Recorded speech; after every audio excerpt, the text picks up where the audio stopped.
KTM Duke 200 का metre है ये, पीछे से टूटा हुआ था। किसी मैकेनिक ने आईसी ख़राब कर दी थी तो आईसी भी चेंज करनी पड़ी। डिस्प्ले ख़राब हो गई थी, डिस्प्ले चेंज करनी पड़ी। और डिस्प्ले में इसमें हमने वाइट लाइट डाली क्योंकि कस्टमर को चाहिए थी इसके अंदर डार्क थीम, तो ये डार्क थीम डाल रहे हैं हम। और ये डार्क थीम डालने के बाद ऐसा दिखता है। तो चलिए शुरू करते हैं। नमस्कार फ्रेंड्स, मेरा नाम दीपक शर्मा, स्वागत है आपका मेरे channel Sharma digital meter repair में। कस्टमर का नाम है बापी हलदार। तो इंडिया पोस्ट के थ्रू आया था और काफ़ी स्लो सर्विस के थ्रू आया था। शायद मेरे पास पहुंचने में लगभग इसको 10-12 दिन लग गए होंगे, क्योंकि इंडिया पोस्ट में 2 सर्विस होती हैं, एक आपका स्पीड पोस्ट और एक होता है पार्सल, सॉरी रजिस्ट्री पार्सल करके कुछ हो रहता है, वो रहता है। तो रजिस्ट्री पार्सल बहुत ज़्यादा सस्ता होता है और स्पीड पोस्ट में थोड़े से ज़्यादा लगते हैं। तो ये देखिए, ढक्कन इसका टूटा हुआ था। यहाँ से जब मैंने इसको रिपेयर करना स्टार्ट किया तो सबसे पहले यही ध्यान गया मेरा, और यहीं से शायद वाटर डैमेज हुआ होगा। और कस्टमर ने इसके ऊपर से भी डैमेज था। मुझे कस्टमर ने बताया था कि किसी मैकेनिक के पास उन्होंने दिया था, तो उसने ऊपर का बॉडी तो चेंज करके दे दिया था, पर बाकी मीटर की उनकी बैंड बजा के दे दी थी। तो अभी देख सकते हैं मीटर बिल्कुल डेड है, कुछ काम नहीं कर रहा है। तो चलिए इस मुर्दे में जान डालते हैं। तो सबसे पहले इसका ये जो बैक कवर है वो खोल लेते हैं, और लास्ट में हम इसका जो बैक कवर टूटा हुआ है ये भी चेंज कर देंगे, क्योंकि मीटर रिपेयर करने के बाद वापस ये ख़राब होने के चांसेस यहाँ से बढ़ जाएंगे। तो ये देखिए, हमने मीटर ओपन कर दिया है। ये मीटर ऐसा कुछ खास डैमेज दिख नहीं रहा है, पर बहुत सारा सामान इसके अंदर नहीं है। किसी मैकेनिक ने अपने मतलब का जितना सामान था सब निकाल लिया, और शायद इसलिए भी निकाल दिया हो क्योंकि उससे आईसी ख़राब हो गई थी। अगर ये सामान लगा रहता तो ये हीट होते होते पूरी बैटरी खा जाता। बहुत सारे मैकेनिक होते हैं ऐसे, नया नया काम देख के लोगों का कि भाई बहुत कमा रहा है, बहुत कमा रहा है, बहुत काम आता है, और खोल के बैठ जाते हैं। काम आता ही नहीं है। मैं कम से कम भी 50 लोगों को ऐसे को जानता हूँ, बहुत सारे हैं, हर शहर में मिल जाएंगे। क्योंकि काम खोल के बैठना बहुत ज़्यादा आसान होता है, और रिपेयरिंग सीखना और रिपेयरिंग आना, इलेक्ट्रॉनिक्स की नॉलेज होना, क्योंकि इसके अंदर आपको थ्योरी और प्रैक्टिकल दोनों ही आने चाहिए। किसी एक चीज़ के ही भरोसे रहोगे, सिर्फ कहीं पे खड़े होकर काम सीखे होंगे, तो आपको वो एक्सपीरियंस नहीं आएगा। आप कहीं ना कहीं गलती करोगे, क्योंकि आपको दोनों नॉलेज नहीं है, जो कि ज़रूरी है दोनों भी। तो बहुत सारे लोग बोलते हैं मुझे भी कि सर कुछ पैसे ले लो, हमें भी काम सिखा दो। तो भैया ये एक चीज़ मैं क्लियर बता देता हूँ, ये काम ऐसे खड़े होकर सीखने वाला नहीं है। और अगर आपको खड़े होकर ही सीखना है तो आपको कम से कम भी इसमें इलेक्ट्रॉनिक्स की हर चीज़ की जानकारी अच्छे से होनी चाहिए। ऐसा नहीं है कि आप 2-4 महीने में काम सीख जाओगे। आपको 5-6 साल कम से कम भी, कहीं पे कम से कम 2 साल तो कम से कम आपको कहीं पे लग के देने होंगे। तो पता नहीं क्या क्या ग्लू वगैरह क्या क्या उसने लगाया हुआ था इसमें, तो सारा ही मैंने निकाला है इसमें।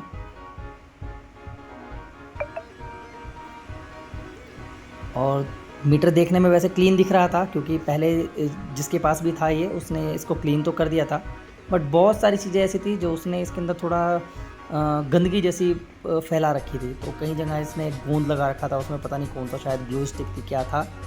तो वो पहले तो मुझे वही उतारना पड़ा कितनी सारी जगह से, ताकि मैं नीचे जो सामान है उसको चेक कर सकूं।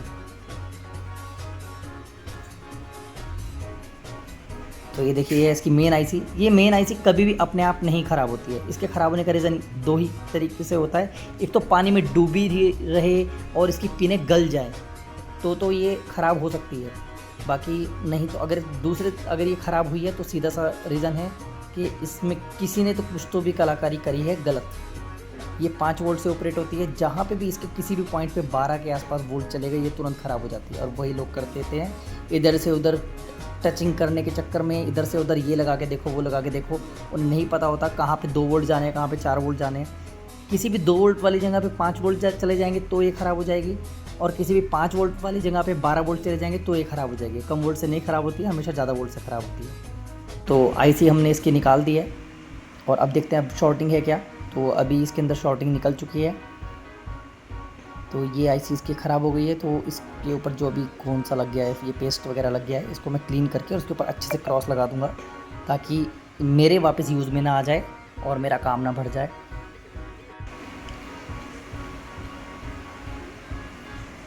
मीटर में कोई ख़ास प्रॉब्लम नहीं होगी। जिस टाइम ये फर्स्ट टाइम किसी मैकेनिक के पास गया होगा, बट उसको नहीं आता था, प्रोसेस अच्छी तरीके से नहीं पता था, सिर्फ इसलिए उसने इसको ख़राब कर दिया। तो फ्रेंड्स, ऐसी गलती ना करें। मीटर महंगा है, इस तरीके की गलतियां ना करें। किसी ऐसी जगह पे, ट्रस्टेड जगह पे दें जिसमें आपको पूरा भरोसा हो कि हाँ आपका सामान जो है सही हाथ में जा रहा है। मैं ये नहीं बोल रहा आप मेरे पास दो, आप किसी के पास भी दो, पर आपका उसका जो रिव्यू है वो अच्छा रहना चाहिए। 100 में से 99 ठीक करने वाला हो उसी के पास दें, 100 में से 50 ठीक करने वाला रहेगा तो ये सोचिए कि आप जिसके ख़राब हो रहे हैं शायद आपका नंबर उन 50 में आ जाए। तो इस चीज़ से बच के रहिए। अगर कोई आपको ये बोल रहा है कि मेरे पास ये सामान नहीं है इसलिए ये रिपेयर नहीं हो रहा है, तो एक चीज़ क्लियर है, ये सीधा सीधा मार्क है कि उसको काम नहीं आता है। ये इस तरीके से काम नहीं होते, मतलब डिस्प्ले टूटा हुआ है नहीं मिल रहा है वो एक अलग चीज़ हो गई, क्योंकि वो कहीं नहीं मिलता है। कभी कभी मेरे पास भी अवेलेबल नहीं होता है, कभी कभी होता है, वो चीज़ अलग होगी। बाकी अगर वो बोल रहा है कि नहीं ये चल नहीं रहा है, किसका सामान नहीं मिल रहा है, तो भाई साहब ऐसा कुछ सामान नहीं है जो आप इसमें कहीं से अरेंज करके ना लगा सकें या उसके रिलेवेंट में ना लगा सकें। अगर आपको काम आता है तो आप इसको चालू कर सकते हैं। तो ये देखिए, ये यहाँ पे बोर्ड में काफ़ी सारी चीज़ें जो नहीं थी वो हमने इसके अंदर लगा रहे हैं हम इसमें। ये इसके रेगुलेटर IC है, ये लगा रहे हैं इसमें, और इसकी कुछ सेफ्टी रहती हैं इसके अंदर जो कि दोनों भी नहीं है इसमें। वो सभी सेफ्टियाँ मैं इस वाले बोर्ड में से निकाल के लगा दूँगा।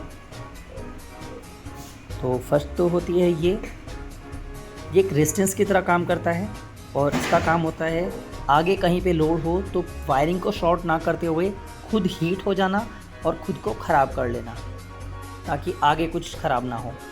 और एक ये होता है, इस पार्ट का काम होता है कि जब भी आपके मीटर में एक्सेस वोल्ट जाएगा ये अपने आप को शॉर्ट कर देगा और आगे एक्सेस वोल्टेज नहीं जाने देगा। तो ये दोनों ही पार्ट उसने शायद इसमें से निकाल के कहीं और यूज़ कर लिए होंगे, ऐसी पॉसिबिलिटी है, क्योंकि जब उसने सामान इसमें से निकाला है तो ये चीज़ें तो ख़राब होने वाली होती नहीं है मोस्टली KTM के मीटर में। तो ये हमने अब इसके कनेक्शन लगा दिए हैं और अब इसको एक बार चला के देखते हैं। और चला के देखा तो ये अभी भी ऑपरेट नहीं हो रहा था मीटर। तो इतना सामान लगाने के बाद भी अगर ऑपरेट नहीं हो रहा है तो शायद इसी वजह से उसने ये सब इधर से उधर टचिंग वगैरह करने के चक्कर में सब कुछ ख़राब कर दिया होगा इसका। तो अभी हम इसका ये जो सॉकेट है ऊपर वाला ये पूरा इसमें से निकालेंगे, और इसके नीचे बहुत सारे प्रिंट्स होते हैं तो उसमें से देखेंगे कुछ सामान भी लगा रहता है, तो उनसे सब हमें ट्रैक करने में थोड़ा ईजी हो जाएगा कहाँ पे क्या कह रहे थे। तो सबसे पहले तो हमने इसका सॉकेट निकाल दिया है पीछे से।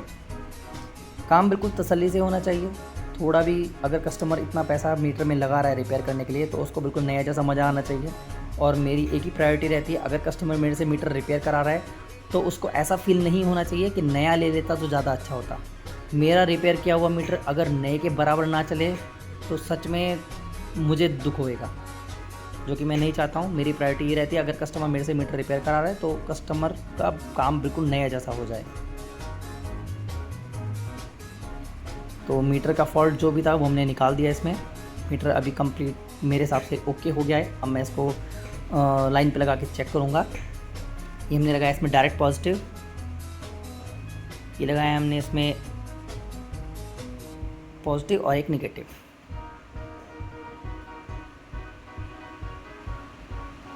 अभी देखते हैं और क्या क्या रह गया है इसमें।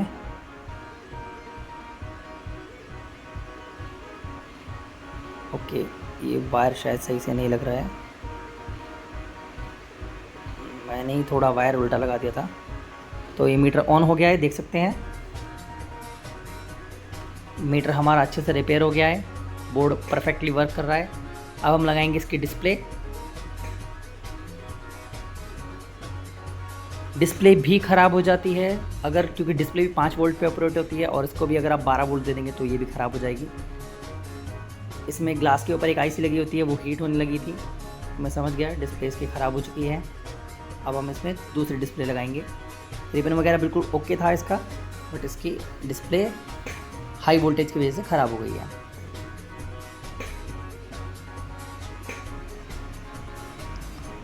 तो ये मैं इसमें अपने पास से एक डिस्प्ले लगा रहा हूँ और लगा के चेक करता हूँ बोर्ड हमारा परफेक्टली ओके हो गया है नहीं। तो देख सकते हैं बोर्ड हमारा बिल्कुल परफेक्टली ओके हो गया है। इसके अंदर ये सर्विस रिक्वेस्ट का आ रहा है। सर्विस रिक्वेस्ट को हटाने का एक तरीका है, जो आपके टोटल किलोमीटर्स जो ऊपर लिख के आते हैं उसको ओडोमीटर पे लेके आइए। ये देखिए अभी फ्यूल पे कर रहा हूँ तो नहीं होगा, क्योंकि अभी फ्यूल पे है। और अब मैंने टोटल ऑटो पे डाल दिया है। अब आपको ये जो चाबी वाला सिंबल आता है इसके ऊपर लाके मीटर को आपको 9 सेकंड, इसके सेट वाले बटन को 9 सेकंड के लिए दबा के रखना है और ये रीसेट हो जाएगा। तो अभी देख सकते हैं मीटर हमारा प्रॉपर ओके हो चुका है। अब कस्टमर की थोड़ी सी और रिक्वायरमेंट है। कस्टमर इसमें लगाना चाहते हैं डार्क थीम। तो डार्क थीम के लिए अभी प्रोसेस बिल्कुल अलग हो जाता है। सबसे पहले तो अभी यहाँ पे सफाई कर देता हूँ मैं, क्योंकि डार्क थीम करने के लिए हमें डिस्प्ले वगैरह का सबका काम करना पड़ेगा। बैकलाइट जो है उसमें वाइट लाइट डालनी पड़ेगी और डिस्प्ले को डार्क शीट से कवर करना होगा। तो ये देखिए हमने डिस्प्ले के लिए वाइट लाइट बना ली है और इसके कनेक्शन थोड़े अलग टाइप से करता हूँ मैं, तो इसलिए इसमें मैंने सिर्फ वायर निकाल ली है।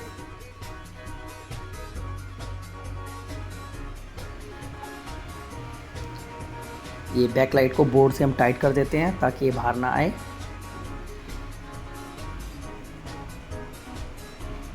अभी डिस्प्ले साइड में रखी हुई है।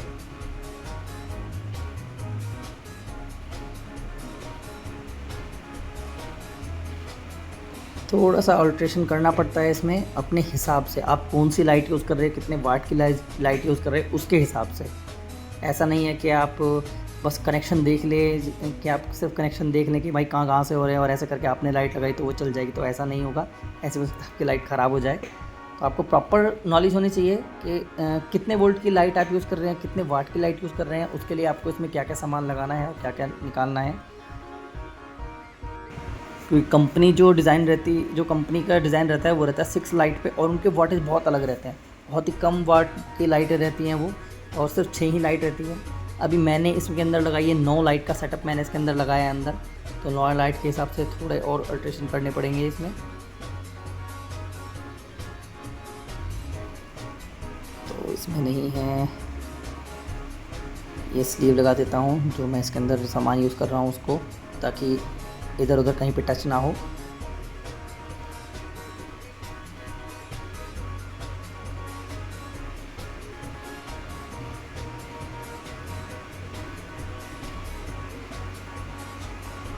तो ये कनेक्शन हम इसके एक जगह से उठा लेते हैं और यहाँ से इसको कनेक्शन दे देते हैं। मुझे प्रॉपर नॉलेज है इस चीज़ की कि कहाँ से कनेक्शन लिया जाना चाहिए, कहाँ पे लोड नहीं पड़ेगा, किस जगह से ही प्रॉपर तरीके से आपका जो लाइट है वो ग्लो होगा और ख़राब नहीं होगा। तो वो सब चीज़ें देखते हुए इसमें कनेक्शन किया है। तो देख सकते हैं मीटर हमारा अभी ग्लो कर रहा है, वाइट लाइट बिल्कुल परफेक्टली जल रही है इसमें। अब हम इसमें डिस्प्ले लगाएंगे। डिस्प्ले की हमने फ्रंट शीट उतार दी है जो कि ओरिजिनल में थी। अभी हम उसके अंदर डार्क थीम वाली लगाएंगे इसके ऊपर सेट करने के बाद।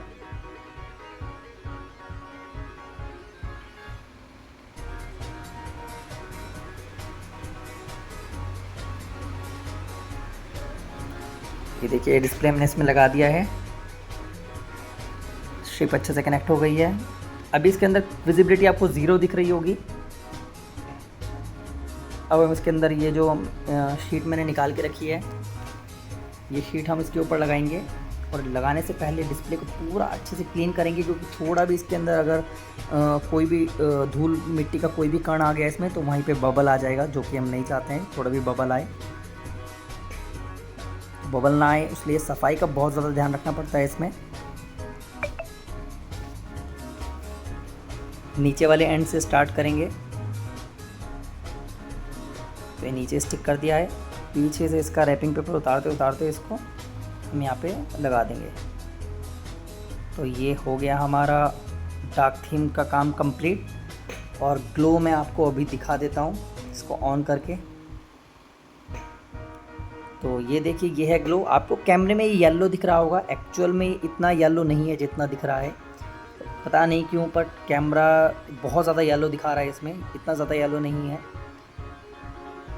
थोड़ी येलोइश आती है इसमें, ऑफ वाइट जैसा दिखता है बट क्लियर दिखता है और काफ़ी सुंदर है। मैंने अपने खुद की बाइक में, मेरे पास ड्यूक 390 है 2015 मॉडल, और उसमें भी मैंने यही सेटअप डाला हुआ है और काफ़ी अच्छे से विजिबिलिटी वगैरह सब कुछ अच्छे से है, कुछ दिक्कत नहीं है। तो ये मैं लगाया इसमें स्पीड का वायर, और अभी स्पीड भी आपको चेक करा देता हूँ। देख सकते हैं परफेक्टली वर्क कर रहा है। तो फ्रेंड्स, अगर आप भी मुझसे आपका मीटर रिपेयर कराना चाहते हैं या मॉडिफाई कराना चाहते हैं या XYZ कुछ भी आपका मीटर से रिलेटेड अगर काम है, बस रीडिंग कम ज़्यादा नहीं होती है मेरे पास, इसके लिए ध्यान रखिएगा। मैं सिर्फ जेन्युइन वर्क करता हूँ, कोई भी 2 नंबर वाला काम मेरे पास मत भेजिएगा। तो जो भी आप इसमें कराना चाहते हैं तो आप मुझे ऊपर दिए गए व्हाट्सएप नंबर पर मीटर का एक वीडियो बना के भेजिए आपका, और वीडियो भेज के मुझे कॉल ज़रूर कीजिए। अगर आप कॉल नहीं करेंगे तो मैं आपका मैसेज नहीं अटेंड कर पाऊँगा और मुझे नहीं पता चल पाएगा आपने क्या भेजा है क्या नहीं।